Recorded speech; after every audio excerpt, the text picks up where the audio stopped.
नमस्कार दोस्तों, मैं आपका दोस्त कहानी वाला आप सभी के साथ फिर एक बार हाजिर हूँ एक नई कहानी लेकर। मैं आज की कहानी शुरू करें उससे पहले अपनी कुछ बातें। यह चैनल ऑडियो बेस्ड है, तो आप जिस भी डिवाइस में इस कहानी को सुन रहे हैं, आपका फ़ोन या लैपटॉप, उसे साइड करें, कान में ईयरफोन्स लगाएं और कहानी का लुत्फ़ उठाएं। दूसरा, यहाँ हम कहानियों के पीछे डरावने म्यूजिक इफ़ेक्ट्स वगैरह नहीं डालते हैं। हम कहानियाँ वैसे सुनते और सुनाते हैं जैसे कि हमारे घरों में सुने और सुनाए जाते हैं। चलिए बिना किसी वक्त को गवाए मैं आज की कहानी शुरू करता हूँ। आप मेक श्योर करें कि आप मेरे चैनल को सब्सक्राइब और वीडियो को लाइक ज़रूर कर रहे हैं। तो दोस्तों, आज की कहानी निहाल के दादाजी की है। तो आगे की कहानी हम निहाल के पॉइंट ऑफ व्यू से ही सुनेंगे। मेरे दादाजी एक आर्मी के रिटायर्ड ऑफिसर हैं। वह हमारे घर के हर फैमिली गैदरिंग्स में एक हॉरर स्टोरी ज़रूर सुनाते हैं जिसमें एक कहानी का जिक्र बार बार आता है। यह घटना तब की है जब मेरे दादाजी एक फ़ौजी हुआ करते थे और अरुणाचल प्रदेश में इंडिया चाइना के बॉर्डर पे जो सबसे आखिरी गांव था वहां पोस्टेड थे। एक चेक पोस्ट पे इनकी नाइट ड्यूटी लगी हुई थी जहां से बॉर्डर लगभग 1.5 किलोमीटर दूर था। बॉर्डर और इनके चेक पोस्ट के बीच एक जंगल था जो बहुत डार्क जंगल हुआ करता था। शाम के बाद ही वहां इंसान भटकने बंद हो जाते थे। वैसे तो उधर इंसानों के जाने की अनुमति नहीं थी, पर कभी कभार कोई गांव वाले जबरन उस जंगल में छुप छुपा के घुस जाया करते थे अपने ज़रूरत के किसी चीज़ के लिए। जिस चेक पोस्ट पे मेरे दादाजी पोस्टेड थे, उस चेक पोस्ट पे बहुत सालों से कोई अनियंत्रित गतिविधि नहीं हुई थी। इसी कारण वहाँ पे बस 2 ही सिपाही हुआ करते थे। दिन के वक्त भी 2 और जब शिफ्ट चेंज होता रात के वक्त भी 2 सिपाही। मेरे दादाजी और उनका एक साथी हर रोज़ की तरह ही एक रात वहाँ पे अपना पहरा दे रहे थे। रात के करीब 11 बजे होंगे। पूरा गांव सुनसान में तब्दील हो चुका था, सन्नाटे में तब्दील हो चुका था। गांव से एक भी गतिविधि दिखाई नहीं दे रही थी। मेरे दादाजी ऊपर रेडियो सुन रहे थे और उनका एक दोस्त जो उनके साथ वहीं पहरा दे रहा था, वह चेकपोस्ट से नीचे उतर के हल्का होने गया था, टॉयलेट करने गए थे। दादाजी का रेडियो सिग्नल मिल नहीं रहा था तो वह बहुत कोशिशें कर रहे थे, चेक पोस्ट पे हर कोने में जा जा के ट्राई कर रहे थे। तभी उनके ध्यान में एक आवाज़ आई जिससे उनका ध्यान रेडियो से भटका। उन्हें ऐसा लगा कि बॉर्डर की ओर जो जंगल है, जो घना जंगल है, उस जंगल से बहुत ही अजीब सी आवाज़ें आने लगी। इनका ध्यान उसके तरफ गया। ऐसी आवाज़ें या रात को ऐसी कोई गतिविधि पहले उनके जॉब के पीरियड में ऐसी नहीं हुई थी, तो उन्हें थोड़ा ये चीज़ अजीब लगा। वो रेडियो नीचे रखते हैं और चेक पोस्ट से ही जंगल की तरफ झांकने का प्रयास करते हैं। इनके हाथ में एक टॉर्च था। उस टॉर्च से चारों तरफ जंगल के में अपना रोशनी डालने की कोशिश करते हैं, पर इन्हें कुछ ऐसा दिखाई नहीं देता है। और जंगल इतना करीब भी नहीं था, पर फिर भी टॉर्च अच्छी खासी थी, लेकिन यह प्रयास करते हैं। इनका एक साथी जो नीचे टॉयलेट कर रहा था, वो भी जंगल की तरफ ही मुड़ के देख रहा था। उसे भी वो आवाज़ आई थी। मेरे दादाजी ऊपर चेक पोस्ट से अपने साथी की तरफ देखते हैं और इनका साथी भी नहीं देख रहा होता है। दोनों लोगों को लगता है कुछ तो गड़बड़ है। आर्मी की नौकरी है, इन्हें पता तो करना था आखिर रात को जंगल में चल क्या रहा है। क्या यह कोई बॉर्डर पार से साजिश तो नहीं? क्या उधर से कुछ इधर लाया तो नहीं जा रहा है? इन्होंने अपने वॉकी टॉकी पे अपने ऊपर वाले अधिकारी को सूचना देने का प्रयास किया, पर बेस कैंप में उस सूचना को रिसीव करने के लिए शायद कोई जगह नहीं था। किसी को भी इस चेक पोस्ट से ऐसी कोई उम्मीद नहीं थी कि यहाँ कोई अनियंत्रित गतिविधि हो सकती है, तो इसलिए सभी बेधड़क सो रहे थे। बेस कैंप में किसी ने सुना नहीं। इन्होंने जो भी सूचना दिया वह किसी तक पहुँचा ही नहीं। कुछ कोशिशों के बाद जब वॉकी टॉकी पे एक भी मैसेज रिसीव नहीं हुआ, तो इन्होंने भी कोशिश करना बंद कर दिया। और इनका साथी जो नीचे टॉयलेट कर रहा था, वह भी चेक पोस्ट पे ऊपर आ चुका था। अब दोनों वहाँ बैठ के सोचने लगे कि उन्हें क्या करना चाहिए, क्योंकि वह आवाज़ें अभी भी आ रही थीं, जैसे कि भगदम की आवाज़ें, बहुत सारे लोग एक साथ दौड़ रहे हों, ऐसी आवाज़ें आ रही थी। इन्हें ऐसा लग रहा था कि मानो कोई मिलिट्री का पूरा फौज चल के आ रहा हो। और यह सोच के ये लोग काफ़ी डर गए थे कि ये तो यहाँ 2 ही हैं, यह आज मारे जाने वाले हैं। फिर इनके दोस्त को एक उपाय सूझा कि क्यों ना वो चेक पोस्ट छोड़ के और जंगल में दूसरे तरफ से घुसने का प्रयास करें, देखते हैं कि आखिर चल क्या रहा है। मेरे दादाजी भी इस बात के लिए तैयार हो गए कि जब मरना ही है तो थोड़ी बहादुरी दिखाते हैं। जंगल की ओर चलते हैं और जितने हो सकेंगे उतने तो मार ही देंगे, पर छुप के चलना होगा, क्योंकि अगर सामने से गए और पहले ही आर्मी के सामने पड़ गए तो हम तो बिना किसी को मारे ही मर जाएंगे। तो यह फैसला किया इन्होंने कि जिधर से आवाज़ आ रही है उसके दूसरे छोर से वह जंगल में इंटर करेंगे और देखने का प्रयास करेंगे कि आखिर वहाँ चल क्या रहा है। यह दोनों लोग चेक पोस्ट से नीचे उतरते हैं और साथ में अपना रेनकोट भी ले लेते हैं, क्योंकि रिमझिम सी बारिश स्टार्ट हो जाती है, हल्की हल्की बारिश। ये जैसे जैसे जंगल की ओर बढ़ते जाते हैं छुप छुप के बारिश तेज़ होती जाती है।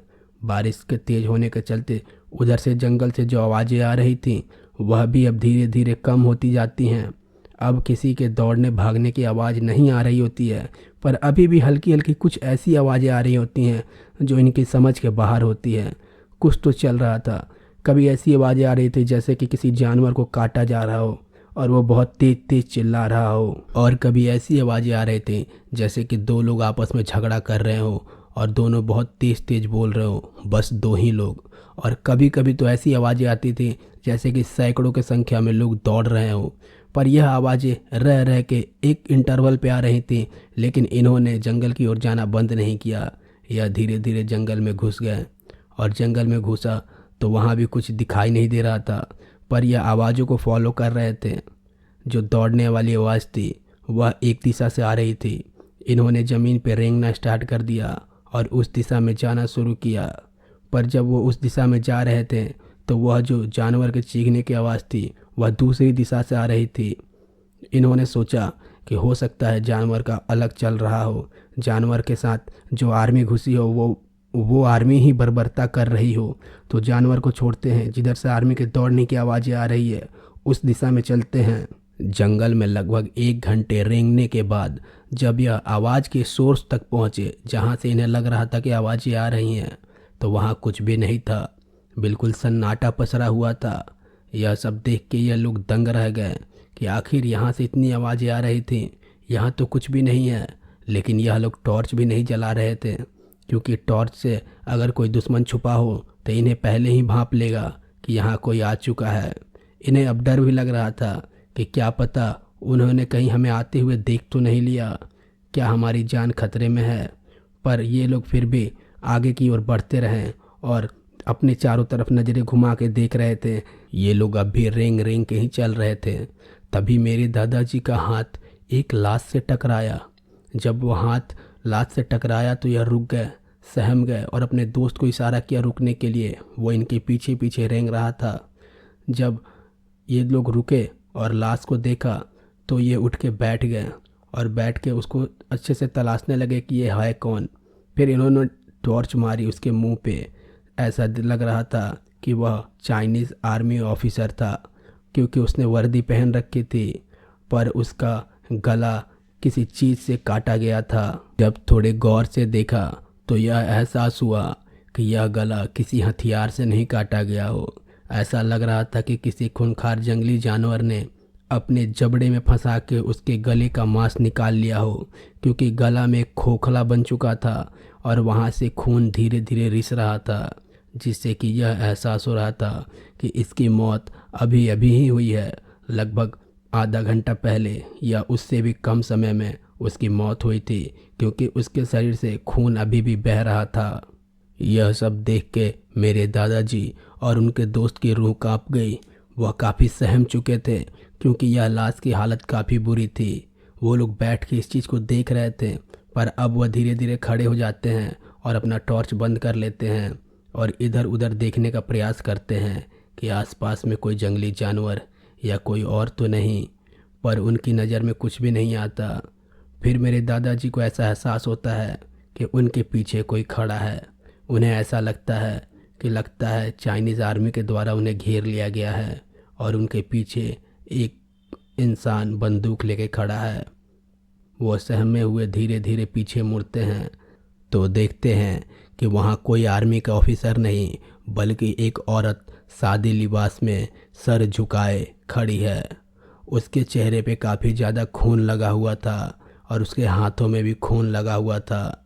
जब गौर से देखते हैं तो उसकी हाथें टेढ़ी होती हैं और उसके नाखून काफ़ी नुकीले होते हैं जिसमें से खून रिस रहा होता है। ये लोग उसके मुंह पे टॉर्च मारते हैं और पूछते हैं कि कौन हो तुम, अपना नाम बताओ। पर वह कुछ भी नहीं बोलती है। वह अपना सर नीचे झुका के इनके सामने खड़ी होती है। मेरे दादाजी के दोस्त धीरे धीरे डरे हुए मेरे दादाजी के जो साथी थे उसकी तरफ बढ़ते हैं, अपना राइफल उसके तरफ ताने हुए, और पूछते हैं कौन है तुम, क्या कर रही है और क्या हुआ यहाँ। पर वो कुछ भी नहीं बोलती है। वह नीचे सर झुका के खड़ी होती है। उसके हाथ से धीरे धीरे खून रिस रहा होता है और उसके चेहरे पे लगा हुआ खून भी टप टप करके टपक रहा होता है। मेरे दादाजी भी एक हाथ से उसके तरफ टॉर्च और दूसरे हाथ से राइफल उसके तरफ ताने हुए होते हैं। वह कुछ नहीं बोल रही होती है। जब मेरे दादाजी के साथी उसके बहुत करीब पहुंच जाते हैं और अपने राइफल से उसे धक्का देते हैं कि बोल कौन है तू, तो वो अपने सर झटक के ऊपर करती है और उनके तरफ देखती है। उसके दांत में मांस के टुकड़े फंसे हुए थे और चिल्लाती है ली थाई, ली थाई, ली थाई। ऐसा कुछ चिल्ला रही थी जिसका मतलब इन्हें पता नहीं था। डर के मारे मेरे दादाजी भी 2-4 कदम पीछे हट जाते हैं और उनका जो साथी उसके तरफ गया था वो भी गिर जाता है।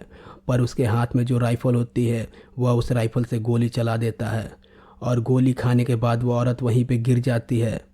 ये लोग सोच रहे होते कि अभी यहाँ क्या हुआ। इन्हें इस चीज़ से सदमा लग चुका होता है कि यहाँ क्या हुआ। पर ये लोग जब तक अपने आप को संभाल के खड़े हो पाते तब तक देखते हैं कि वो औरत भी थोड़ी दूर रेंगती है और फिर खड़ी हो जाती है। खड़ी होने के बाद फिर ऐसे ही सर को नीचे झुका लेती है और उसके अब छाती से भी खून बह रहा था और वह धीरे धीरे बुदबुदा रही होती है लीथाई, लीथाई, लीथाई। इनको इस चीज़ का मतलब बिल्कुल भी नहीं पता था, पर यह पहले से ही उसे 2 गोली मार चुके थे और इन्हें समझ नहीं आ रहा था कि यहाँ क्या हो रहा है। और वह अब कुछ समझना भी नहीं चाह रहे थे। वह वहाँ से जल्दी से भाग जाना चाहते थे और दोनों लोग बेतहाशा जंगल से बाहर की ओर भागने लगते हैं। जब वो लोग भाग रहे होते हैं और पीछे मुड़ के देखते हैं तो वह औरत अभी भी वहीं खड़ी होती है उस लाश के पास जहाँ एक चाइनीज़ आर्मी ऑफिसर की लाश पड़ी होती है। और वो औरत वहीं खड़ी होती है और इन्हें भागता हुआ देख रही होती है। इनका पीछा भी नहीं करती। इन्हें कुछ समझ नहीं आता और यह भागते भागते अपने चेक पोस्ट तक पहुंच जाते हैं। वो अपने चेक पोस्ट पे पहुंच के ही सांस की सांस लेते हैं और रुकते हैं और महसूस करते हैं तो उन्हें पता चलता है कि हाँ, बारिश भी आनी बंद हो चुकी है और जंगल से अब कोई आवाज़ भी नहीं आ रही है। इस भागम दौड़ में मेरे दादाजी के जो साथी थे उनका राइफल भी जंगल में ही छूट गया होता है। पर मेरे दादाजी अपना टॉर्च और राइफल संभाल कर रखे हुए होते हैं। कैसे तैसे करके ये लोग चेक पोस्ट के ऊपर चढ़ते हैं और वहीं ढेर हो जाते हैं। चेक पोस्ट पे बैठ के ये लोग चैन की सांस ले रहे होते हैं, पर दोनों आपस में कुछ भी बात नहीं कर रहे थे क्योंकि दोनों को कुछ समझ नहीं आ रहा था कि अभी उनके साथ क्या हुआ। तभी मेरे दादाजी का जो साथी था इनके हाथ से टॉर्च खींचता है और जंगल की तरफ टॉर्च में रोशनी देने लगता है। देख रहा होता है और फिर मेरे दादाजी को इशारा करता है कि इधर सुनो। जब मेरे दादाजी उसके पास जाते हैं तो देखते हैं कि उस रोशनी में दिखाई दे रहा होता है कि वह सफ़ेद कपड़ा पहने हुई औरत जिसके शरीर से खून बह रहा है वह धीरे धीरे जंगल के बाहर आती है। ये लोग आज रात को इस चेक पोस्ट पे नहीं रुकने का फैसला करते हैं और बेस में जाके लोगों को बताना चाहते हैं कि जंगल में ये सारी चीज़ें हुआ है। ये लोग जल्दी से नीचे उतरते हैं। ये लोग बेस में इसलिए भी जाना चाहते थे कि अगर ये कोई चीज़ है, किसी की साजिश है, तो हम पूरे आर्मी को सचेत कर सके। ये लोग बेस में आते हैं और अपने जो आला अधिकारी थे, जो इनके ऊपर के अधिकारी थे, उन्हें जगाते हैं और सारी घटना बताते हैं। वो लोग भी यह देख के काफ़ी दंग होते हैं। ये सारी कहानियाँ सुन के काफ़ी दंग होते हैं और इनके साथ चेक पोस्ट को जाते हैं। पर अब वहाँ ऐसी ना कोई आवाज़ थी और वो औरत भी दिखाई नहीं दे रही थी। मेरे दादाजी के जो आला ऑफिसर थे उन्होंने यह फैसला किया कि कल सुबह वो सभी लोग जंगल जाएंगे और वहाँ जाके जांच पड़ताल करेंगे कि क्या चल रहा है। आज रात को जाने की कोई ज़रूरत नहीं है ये सभी लोग वहाँ चेक पोस्ट के पास बैठ के रात बिताते हैं और अगली सुबह जंगल जाने का निर्णय लिया जाता है। लेकिन सुबह को गांव के कुछ लोग जो जंगल की तरफ जा रहे होते हैं उनसे ही अफसर बुलाकर पूछते हैं कि इस जंगल में कल रात ये घटना हुई है, क्या आपको इसके बारे में कुछ जानकारी है? तो गांव वाले जिन्हें टूटी फूटी हिंदी आती थी वो बताते हैं। गांव वालों का यह मानना था कि उस जंगल में एक औरत रहती है जो कि इसी गांव की थी और उसका पति इंडिया चाइना वॉर के दौरान चाइना के आर्मी द्वारा मार दिया गया था और यह औरत ने खुदकुशी कर ली थी, पर उसकी आत्मा आज भी उस जंगल में है और उस जंगल में भटकती है और अगर सीमा पार से कोई सिपाही इस ओर आना चाहे तो वो उसे मार देती है या तो डरा के भगाना चाहती है। तो पहले जो इन्हें आवाज़ें आ रही थीं दौड़ने की, भागने की, जानवर के चिल्लाने की, यह शायद उस औरत की कोशिश थी कि वह जो चाइनीज ऑफिसर जंगल के रास्ते घुस के इंडिया में आना चाहता था उसे डरा के भगाने की, पर शायद वह डर के भागा नहीं तो उसने उसकी कत्ल कर दिया, उसे मार दिया था। हालांकि जो आर्मी के ऑफिसर्स थे उन्हें इन बातों पे भरोसा नहीं था। अगली सुबह वह पूरी टीम लेके जंगल में गए। वहाँ उस जो चाइनीज़ आर्मी का बंदा था उसकी बॉडी तो मिली पर वहाँ कोई औरत नहीं मिली और गांव वालों की बातें बस सिर्फ कहानियाँ थीं। तो मेरे दादाजी के साथी जिन्होंने उस औरत को 2 गोली मारी थी, आखिर उस गोली को लगने के बाद वो औरत मर तो गई होगी। जंगल के बाहर आते हुए इन्होंने रात में उसे देखा तो था, पर उसके बाद वो कहाँ गई? वह 2 गोली शॉटगन से लगने के बाद ज़्यादा दूर जा नहीं सकती थी। उसे वहीं आसपास में कहीं मरा होना चाहिए था, पर उसकी बॉडी मिली ही नहीं।